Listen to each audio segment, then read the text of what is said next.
आज हम सुनेंगे राम भक्त शबरी की कहानी। शबरी एक आदिवासी भील पुत्री थी। देखने में बहुत ही साधारण पर हृदय से बहुत कोमल। बेजुबान पशु पक्षियों के प्रति उसके हृदय में परम करुणा और प्रेम के भाव कूट कूट कर भरे हुए थे।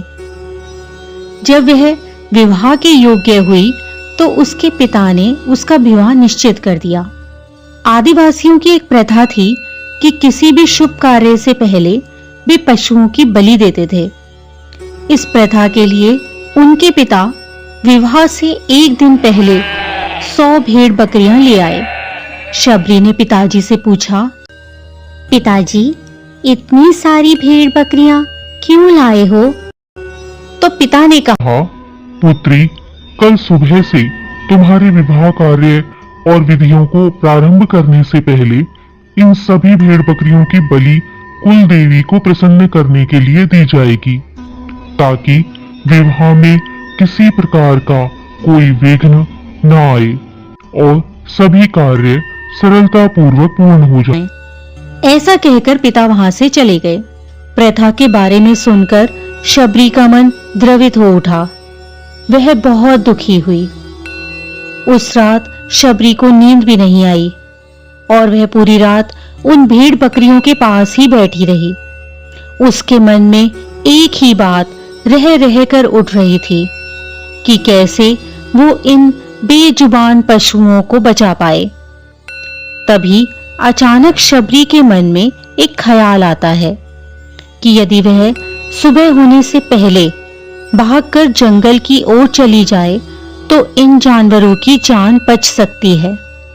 शबरी यह बात भी भली भांति जानती थी कि यदि वह इस घर से एक बार चली जाएगी तो उसके बाद वह घर वापस कभी नहीं आ पाएगी। परंतु उसका चित्त किसी भी प्रकार उन बेजुबानों को अपनी वजह से बलि चढ़ते हुए देखने के लिए तैयार नहीं था। सो उसने खुद से पहले उन जानवरों के विषय में सोचा और उसी पल शबरी घर से निकलकर एक घने जंगल की ओर चल दी। अकेले शबरी इस प्रकार घने जंगलों में भटक रही थी। तब शबरी ने शिक्षा प्राप्त करने की सोचकर कई ऋषि मुनियों के आश्रम में दस्तक दी, परंतु एक छोटी जाति की होने के कारण सभी ने उसे धुतकार कर निकाल दिया। कोई भी ऋषि मुनि उसे शिक्षा और ज्ञान देने के लिए राजी नहीं हुआ। इसी प्रकार भटकते हुए शबरी मतंग ऋषि के आश्रम में पहुंची और उसने अपनी शिक्षा प्राप्ति की इच्छा प्रकट की। मतंग ऋषि ने पूर्ण प्रसन्नता के साथ शबरी को अपने गुरुकुल में स्थान दे दिया। इसके लिए मतंग ऋषि को अन्य कई ऋषि मुनियों के कोप का और विभिन्न प्रकार की तरह तरह की बातें सुनने का तिरस्कार भी सहना पड़ा।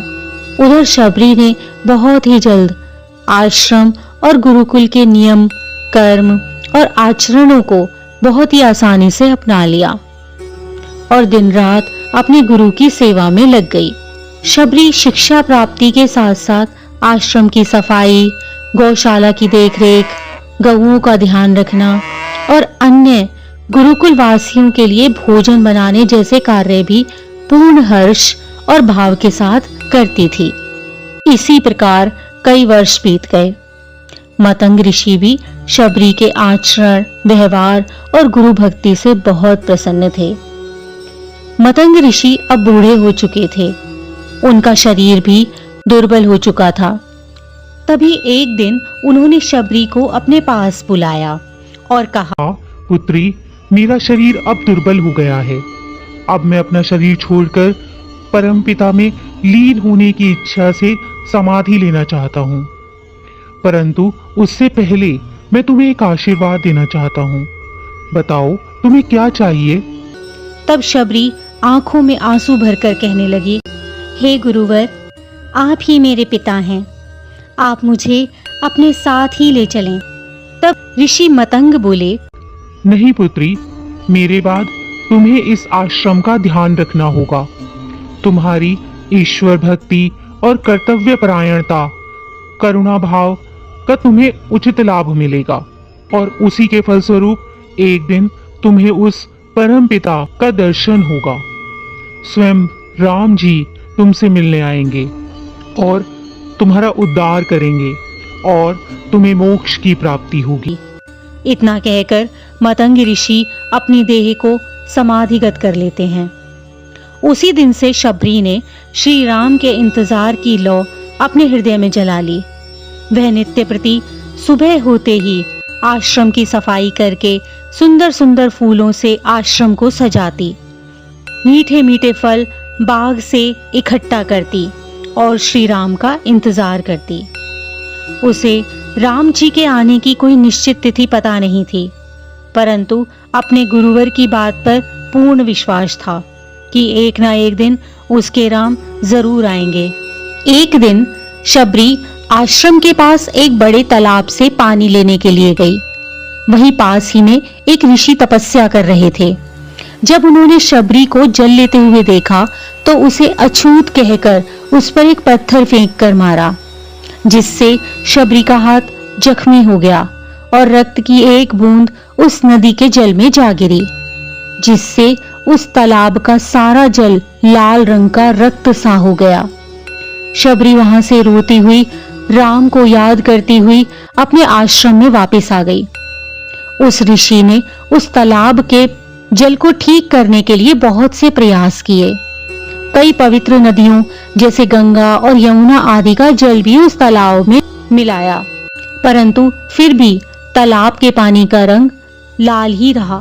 कुछ वर्षों बाद जब श्री राम सीता माता की खोज करते हुए उस तालाब के पास आए तो वहां के लोगों ने राम जी को बुलाया और उनसे आग्रह किया कि हे प्रभु, हम आपके चरणों के प्रभाव को जानते हैं, आप कृपा करके अपने चरणों से इस तालाब के रक्त को छू दें ताकि वह फिर से जल बन जाए और हमारी पीने के पानी की समस्या का समाधान हो जाए।